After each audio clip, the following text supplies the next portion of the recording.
Hey guys, Kevin, Muddy River Tactical. So you bought a quality Kydex holster from us. There's a few maintenance things that will go a long way in the longevity and security of this holster. Just like a pistol, when you get a pistol, you maintain it, oil it, lube it, keep it in good condition. The holster is kind of the same way.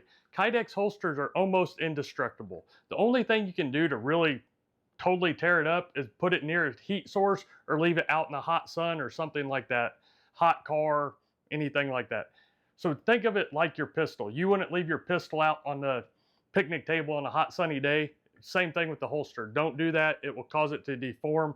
Kydex holsters are formed by heat. So the more heat that gets on it, this will start getting a new shape and won't be formed to your pistol anymore. So that's the biggest thing.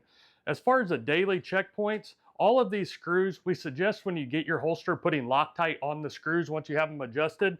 But every day or two, just simply check all your screws and make sure they're tight on your claw, on the clips, on all that. Make sure they're secure. Screws can back out, and you don't want to be in a situation where you go to draw your gun and the screws are loose and you find out that way, or you pull out your holster and realize you're missing a screw.